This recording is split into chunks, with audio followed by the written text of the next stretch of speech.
Yeah, it was a really dramatic event. I will say that, there was this sense of anticipation, a real sort of frisson around this particular dinner because the president was coming. But as I was crouched under the tables for those minutes it took before the room was cleared of the VIPs and it appeared that the person was dealt with and we kind of emerged back into putting our heads above the parapet, as it were.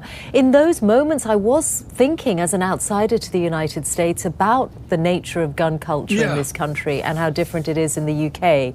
And I will say that you have a long-running history where the right to bear arms, it is there as part of your history for such a long time. The UK never had that, for starters, but in 1996 there was a horrific school shooting at a primary school in Scotland, and that did lead to the licensing of firearms regime that we continue to have in the United Kingdom, and which some people continue to criticize as being too lax.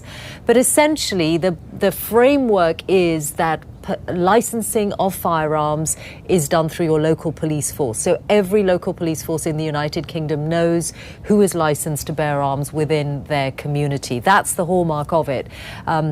So Dunblane, that town in Scotland, became notorious for a school shooting. Yep. But the culture, the environment, the trajectory, the rights are very different in the United States. But yeah, all of this was going through my mind as I was under that table on Saturday night. Mishal, another big day in Washington, D.C. today as the King and Queen of England arrive here. What do you think the agenda is for the King and Queen? This visit was already complex for a number of reasons, primarily because of tensions between the US and the UK governments over the Iran war, the difference of opinion, the fact that British ministers and the Prime Minister openly refer to this as being, President Trump's war. That has been a real disappointment to the President, who would like the UK to be firmly on side. The UK position is that British bases are only to be used for defensive action against Iran.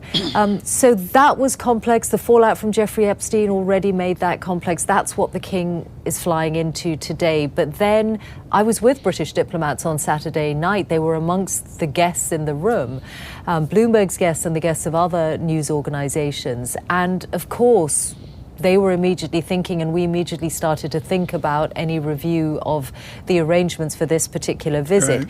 So there has been a last-minute review of security. Some arrangements perhaps have been changed around the margins, but this is a tight itinerary in D.C., in Virginia, in New York, in the coming 4 days. And basically, the King's mission is going to be to use his lifelong diplomatic skills to try and improve the relationship, and really that means the relationship between the Prime Minister and the President, which is not as the UK would want it at this moment. And the way they're going to improve this is up Massachusetts Avenue. Mishal Husain with us with Bloomberg, again, the Mishal Husain Show, and we continue with her this morning. Now, Mishal, I want to cut to the chase.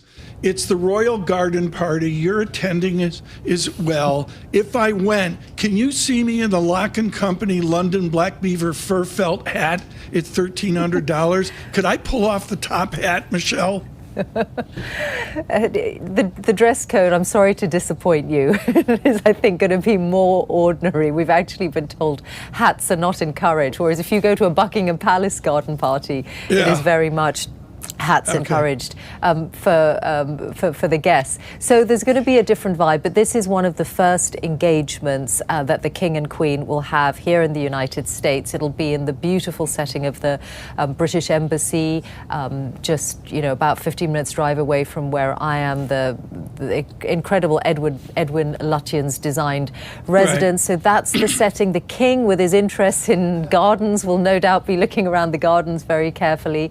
So I think the hope will be that it sets a tone for the visit and therefore for the next few days. And again, this sense that perhaps the king is the one who can sort of smooth over the troubled waters. I mean, let's face it, the most likely scenario is that, God willing, everything goes well for the next few days. The president says nice things about the UK. The king says nice things, we know he will, about the United States. There'll be a lot of talk about America at 2:50. That is the reason for this particular visit. Most likely, things will go back to after they leave. I got to get this in, Michelle. David Charter over at the Times of London. This is the heart of the matter. A royal visit after a presidential shooting. It's 1976 all over again. Your visit is changed, is it not? Yes, no doubt. There's, that evidence that we had on Saturday night of just how inflamed the political climate is in the United States. That's going to be in everyone's the forefront of everyone's minds. The fact that this hugely important state visit comes less than 48 hours after that White House Correspondents' dinner.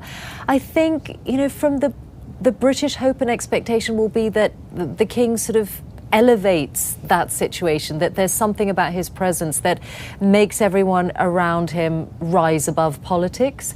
And that will have been the hope for the UK-US bond at this particular moment in time. Maybe even it's got something to offer the United States domestically as well, a reminder that there are conversations that happen above and beyond the political fray. So perhaps that's what he brings with him as he flies in today.